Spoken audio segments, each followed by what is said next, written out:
कहा गया 0 फैक्टोरियल से लेकर के 98 फैक्टोरियल को अगर हम 5 से भाग करें तो क्या होगा?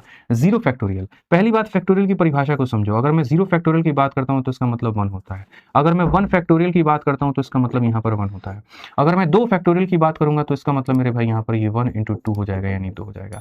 अगर मैं 3 फैक्टोरियल की बात करूंगा तो इसका मतलब यहां पर ये 1 into 2 into 3 that is equal to 6 हो जाएगा। अगर मैं 4 फैक्टोरियल की बात करूं तो 1 से लेकर के 4 तक गुना, जितनी फैक्टोरियल की आप बात करते हो वहां तक गुना हो जाता है। ठीक है, तो आप अगर देखोगे तो 0 फैक्टोरियल की वैल्यू कितनी होगी? 1। 1 की वैल्यू कितनी होगी? इतनी। 2 फैक्टोरियल का मान कितना होगा? तो 2 हो जाएगा। 3 का मान 6 हो जाएगा, 4 का मान 24 होगा। और मजे की बात यह है जब यहाँ 5 फैक्टोरियल आएगा ना, तो 5 फैक्टोरियल और उसके बाद के सारे अंक 5 से डिवाइड हो जाएंगे।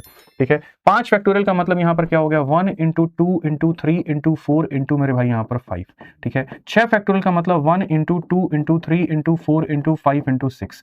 अब इसमें बताता हूँ, कहा गया इनको 5 से भाग करो, इसको 5 से भाग करो, इसको 5 से भाग करो, इसको 5 से भाग करो, 5 से भाग करो, 5 से भाग, यहां पर भी 5 से भाग, यहां भी 5 से भाग। अब जैसे 5 फैक्टोरियल जैसे आएगा 5 5 को काट देगा तो पूरी संख्या कट गई, 5 5 को काट देगा, यानी 5 फैक्टोरियल और उसके ऊपर के जितने भी अंक हैं वो सारे के सारे 5 से हो जाएंगे विभाजित।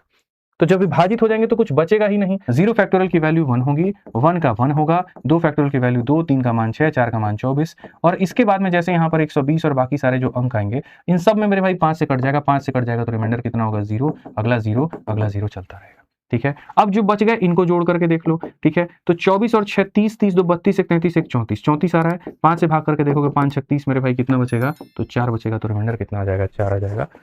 उत्तर है। ठीक है।